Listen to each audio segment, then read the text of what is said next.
Botad marketing yard શરૂ થયા બાદ ખેડૂતો પોતાની જણસી લઈને બોટાદ માર્કેટિંગ યાર્ડ ખાતે આવી રહ્યા છે। આ યાર્ડ કપાસની આવક માટે ખૂબ જ જાણીતું છે અને પ્રચલિત છે, ત્યારે દિવસે ને દિવસે કપાસની આવકમાં નોંધપાત્ર વધારો નોંધાઈ રહ્યો છે। આજે યાર્ડમાં કપાસની કુલ 25,000 મણ આવક નોંધાઈ હતી। આજે કપાસની આવકમાં સામાન્ય વધારો નોંધાયો હતો। ખેડૂતોને કપાસનો પ્રતિ મણ દીઠ ભાવ 1,390થી લઈ 1,570 રૂપિયા સુધીનો ભાવ મળ્યો હતો। યાર્ડમાં મગફળીની સામાન્ય આવક રહી છે। આજે યાર્ડમાં 8 ક્વિન્ટલ આવક નોંધાઈ હતી, જેનો ખેડૂતોને પ્રતિ મણ દીઠ સૌથી નીચો ભાવ 805 રૂપિયાથી લઈ પ્રતિ મણ દીઠ સૌથી ઊંચો ભાવ 1,060 રૂપિયા સુધીનો ભાવ મળ્યો હતો।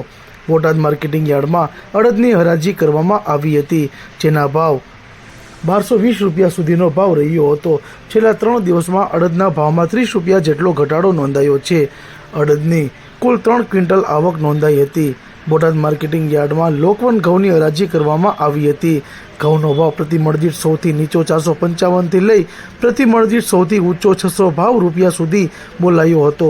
માર્કેટિંગ યાર્ડમાં 3,650 ક્વિન્ટલ ઘઉંની આવક નોંધાઈ હતી। બોટાદ યાર્ડમાં સફેદ તલ અને કાળા તલની હરાજી કરવામાં આવી હતી। સફેદ તલનો ભાવ 1,530થી લઈ 2,140 રૂપિયા સુધી નોંધાયો હતો। આજરોજ સફેદ તલની કુલ 10 ક્વિન્ટલ આવક નોંધાઈ હતી।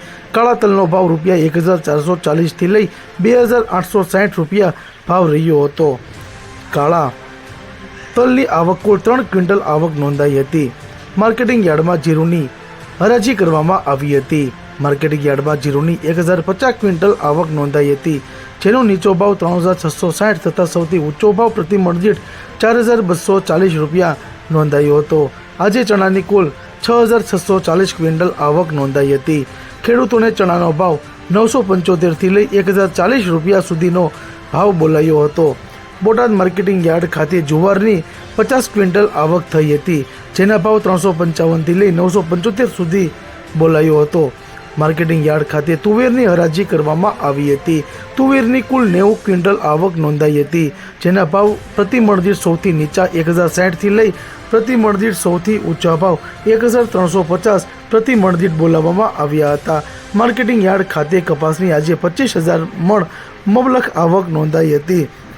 બોટાદ માર્કેટિંગ યાર્ડ ખાતે માત્ર બોટાદ જ નહીં પરંતુ સુરેન્દ્રનગર, અમરેલી, અમદાવાદ અને ભાવનગરના છેવાડાના ગ્રામ્ય વિસ્તારોના ખેડૂતો પણ મોટી સંખ્યામાં પોતાની વાહન લઈને, પોતાની જણસી લઈને માર્કેટિંગ યાર્ડ બોટાદ ખાતે આવી પહોંચ્યા હતા, જ્યાં ખેડૂતોને તમામ જણસીની હરાજી કરવામાં આવી હતી અને સારા ભાવ પણ મળ્યા હતા।